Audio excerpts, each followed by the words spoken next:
విష్ణు పురాణము. గురువైన పరాశరుడు శిష్యుడైన మైత్రేయుడికి విష్ణు పురాణాన్ని ఇలా వివరిస్తున్నాడు. ఇలాగూ చతుర్దశ మన్వంతరాలు, మనువుల సంధికాలాలు, 1000 దివ్యోగాలు, బ్రహ్మకి ఒక పగులు అయ్యేటట్లు లెక్క. ఇదే ప్రమాణంతో రాత్రి అప్పుడు పరమేశ్వరుడు బ్రహ్మ రూపాధరుడై జలదియందు శేషశయ్యపై నిజ మాయామోహంతో సమస్త భూతాలను తనలోకి గ్రహించి యోగ నిద్రాముదితుడై ప్రభాత సమయం కాగాని మేల్కొని రాజసగుణముతో సృష్టి చేస్తాడు. మళ్ళీ మనువులు, మనుతనయులు, ఇంద్రులు, దేవతలు ఆ శ్రీహరి సాత్విక గుణ ప్రభావంతో జగాల్ని పాలిస్తారు.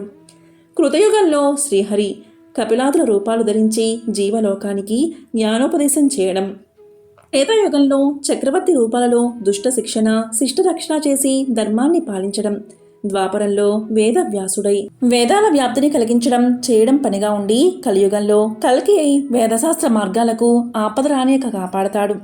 ఇలా భూత భవిష్యత్ వర్తమాన కాలాత్ముడైన ఆ దేవుని అధీనమై సమస్తము విస్తరిల్లుతూ ఉంటుంది అని చెప్పగా మైత్రేయుడు అడిగాడు, గురుదేవా, ప్రతి ద్వాపరయుగమునందు శ్రీహరి వేదవ్యాస రూపాన వేదశాఖలు విస్తరిస్తాడని, ధర్మశాస్త్రాలను ప్రతిష్ఠిస్తాడని చెప్పావు. చెల్లిపోయిన యుగాలలో ఎవరెవరు వేదవ్యాసులయ్యారు, వేద విభాగం ఎలా చేశారు, శాఖలేవి, ఆ విషయం వినాలని ఉన్నది.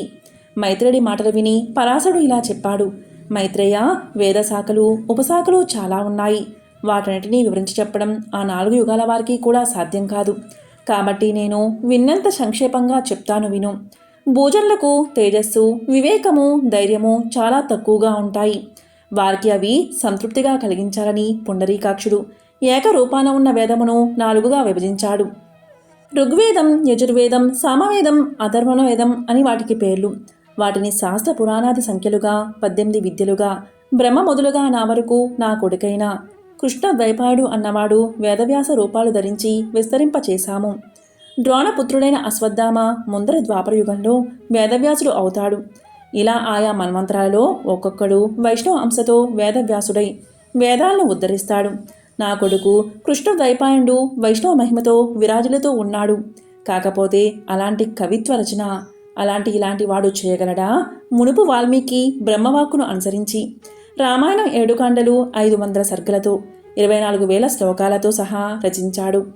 అతనిలాగే కృష్ణ ద్వైపాయనుడు మహాభారతం, హరివంశంతో సహా 100 పర్వాలు, సపాద లక్ష గ్రంథాలుగా రచించి జగత్ప్రసిద్ధం చేశాడు. అలాగే వ్యాస వాల్మీకులు ఆదికవులు అయ్యారు. కృష్ణ ద్వైపాయనుడు బ్రహ్మ నియోగం చేయి వేదమును 4 భాగాలుగా చేసి ఋగ్వేదం పైరుడు, యజుర్వేదం వైశంపాయనుడు, సామవేదం జైమిని, అధర్వణవేదం సుమందుడు, పురాణ ఇతిహాసాలు రోమహర్షణనందుడైన సూదుడు పఠించినట్లు నియమించాడు.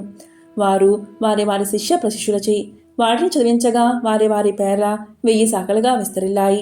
పైరుడు ఋగ్వేదమును బోధాయనుడు మొదలైన శిష్యులచే చదివించగా వారిచే అది సమగ్ర శాఖలయింది. వైశంపాయనుడు ఋగ్వేదమును 27 శాఖలు చేసి శిష్యులచే చదివించగా వారు వారి శిష్యులకు అనువగట్టుగా పలు శాఖలుగా విస్తరించారు.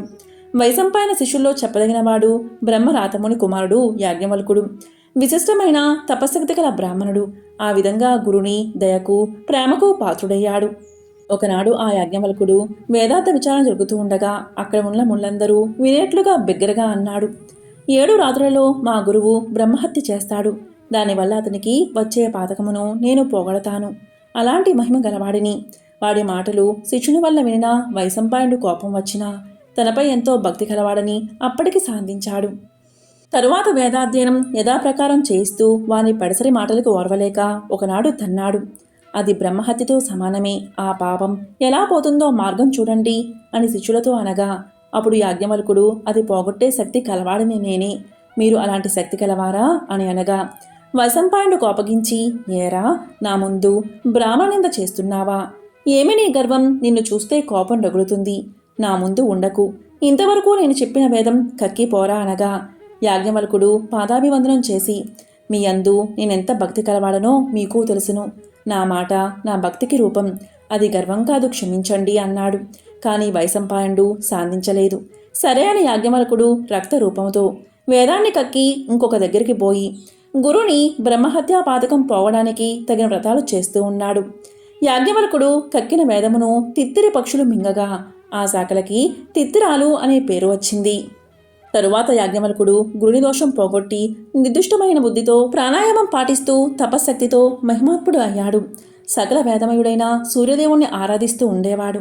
అలా ఉండగా సూర్యుడు గుర్రం రూపుతో వచ్చి వరం కోరుకు అనగా యాజ్ఞవల్కుడు అభివాదం చేసి, దేవా, నా గురు వెరగని యజుర్వేదం నాకు ప్రసాదించు అని ప్రార్థించాడు. సూర్యుడు కరుణించి శుక్ల యజుర్వేదాన్ని చదివించాడు. ఆ వేదం 15 శాఖలై వాది శాఖలుగా ప్రసిద్ధమైంది. కన్వాది మునులు ఆ శాఖల్ని అధ్యయనం చేశారు. జైమిని ముని తాను నేర్చిన సామవేదం బహుశాఖలుగా చేసి శిష్యులచే చదివించాడు. సుమంతుడు అథర్వ వేదం బహుసమితులుగా రచించి శిష్యులచే చదివించాడు.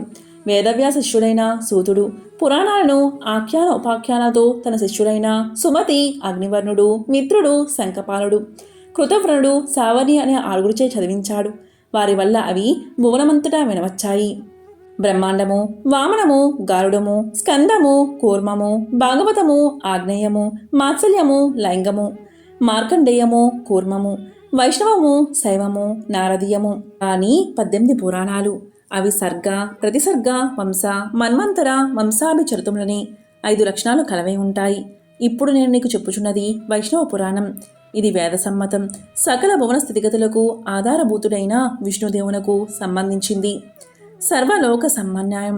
వేదాలు 4, వేదాంగాలు 6, శిక్ష, వ్యాకరణం, ఛందస్సు, నిరుక్తం, జ్యోతిషం, కల్పం అని వాటికి వ్యవహారం. ఈ 6ను మీమాంస, న్యాయశాస్త్రం, ధర్మశాస్త్రం, పురాణులను 14 విద్యలయ్యాయి. ఇలాగే ఆయుర్వేదం, ధనుర్వేదం, నీతిశాస్త్రం, అర్థశాస్త్రం కలిపి 14 విద్యలు అయ్యాయని ఒక నిర్ణయం.